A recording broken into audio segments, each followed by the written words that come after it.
بسم اللہ الرحمن الرحیم۔ شروع اللہ کے نام سے جو بڑا مہربان نہایت رحم والا ہے۔ کسی ملک میں ایک انتہائی حسین و جمیل عورت رہتی تھی۔ ہر کوئی اسے حاصل کرنا چاہتا تھا، مگر وہ کسی کے پیغام کا جواب تک نہ دیتی تھی۔ ایک دن اس نے فیصلہ کر لیا کہ آج محل سے نکلنے کے بعد جو شخص بھی ملا اس سے شادی کر لوں گی۔ جب محل سے باہر نکلی تو علاقے کا سب سے غریب ترین آدمی ملا، جو ایک کوڑی کا محتاج تھا۔ مگر اس عورت نے اسے کہا، اگر تم میرے ساتھ شادی کرنا چاہتے ہو تو میں تیار ہوں۔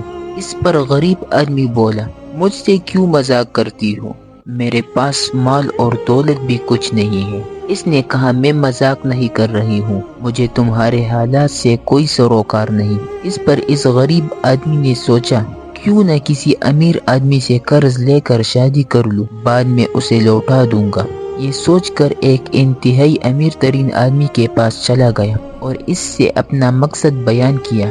اس مالدار شخص نے جب اس حسین ترین عورت کو دیکھا تو اس کی اپنی نیت بدل گئی اور سوچنے لگا، اس عورت سے شادی کرنا میرا حق زیادہ بنتا ہے، کیونکہ اس کے پاس پیسہ ہی نہیں۔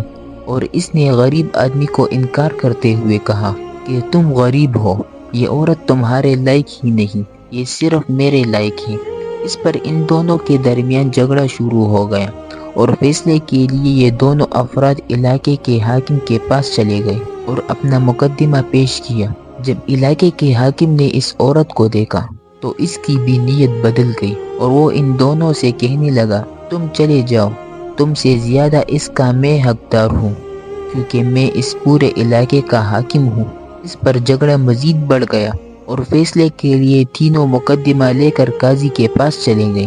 جب قاضی نے کیس سنا اور عورت کو دیکھا تو اس کی بھی نیت خراب ہو گئی اور کہنے لگا کہ تم سب سے زیادہ میں اس کا حقدار ہوں، کیونکہ میرے دربار میں حاکم بھی عام حیثیت میں پیش ہوتے ہیں، لہٰذا تم سب بھاگ جاؤ۔ اس پر معاملہ جب کافی بڑھ گیا تو وہ عورت بولی، چلو تم سب کا فیصلہ بادشاہ سے کروا دیا جاتا ہے۔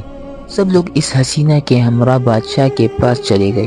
اس نے تمام واقعات سننے کے بعد جب حسینہ کو دیکھا تو کہنے لگا کہ اس کا سب سے زیادہ حقدار تو میں ہوں، میں تو پورے ملک کا بادشاہ ہوں۔ اس پر وہ حسین عورت بولی، میرے پاس اس کا بھی حل موجود ہے، میں خود فیصلہ کروں گی۔ سب اس کی آواز پر ہمتن گوش ہو گئے تو اس نے کہا کہ تمام فریق فلاں مقام پر پہنچ جاؤ، وہاں میں فیصلہ سناؤں گی۔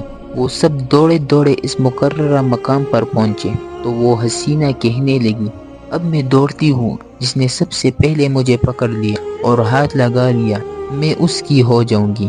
یہ کہہ کر اس نے اڑان بھری اور وہ انتہائی تیزی سے دوڑتے دوڑتے ایک ٹیلے کے پیچھے غائب ہو گئی۔ جو ہی یہ سارے دوڑے تو بالکل ان کے سامنے ایک گہری کھائی تھی۔ حسینہ کے تعاقب میں دوڑتے دوڑتے انہیں اندازہ نہ ہوا، وہ سب ایک ایک کر کے اس کھائی میں گر گئے اور ختم ہو گئے۔